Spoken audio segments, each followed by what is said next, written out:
দেখুন, যদি আপনি শত্রুর জ্বালায় জেরবার হয়ে রয়েছেন, কোনোভাবেই শত্রু আপনার পিছু ছাড়ছে না, শত্রু আপনার সঙ্গে হিংসা করে, অকারণে শত্রুতা করে আপনার ক্ষতি করছে, আপনাকে অতিষ্ঠ করে তুলেছে বিভিন্ন দিক থেকে। পদে, পদে আপনার ক্ষতির চেষ্টা করছে। বুঝতে পারছেন? আর যদি অজানা গুপ্ত শত্রু হয় তাহলে তো কোনো কথাই নেই। যদি আপনি শত্রু ও গুপ্ত শত্রুকে, যাকে চেনেন এরকম শত্রুকে আপনি জব্দ করতে চাইছেন, তাহলে মন দিয়ে একটি বিষয় শুনে রাখুন। আগামী শনিবার অর্থাৎ কালকে সন্ধ্যাকালে আপনাকে উপাচারটি করতে হবে। যদি শত্রু দ্বারা বিভিন্ন পীড়া আপনি ভোগ করছেন তাহলে এই উপাচারটি করুন, ভীষণ ভালো ফল পাবেন। কি এই উপাচার? এই উপাচারটি করলে আপনার জানা অথবা অজানা শত্রু নিজে বিপদে পড়তে পারে। দেখুন, প্রথমে আপনি ৭টি কাঁচকলা গৃহে নিয়ে চলে আসবেন।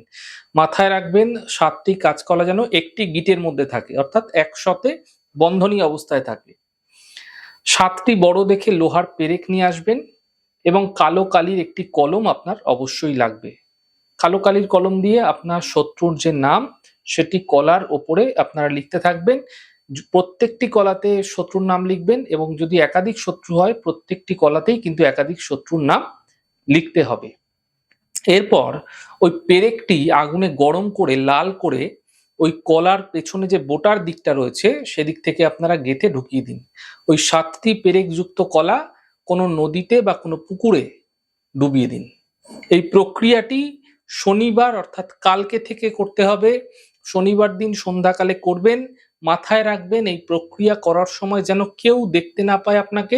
একটু গোপনীয়তার সঙ্গে এই প্রক্রিয়া আপনি করুন, বিশেষ ভালো ফল মিলবে। এই ছোট্ট প্রক্রিয়া পরপর ৩টে শনিবার শুধুমাত্র আপনাকে করতে হবে।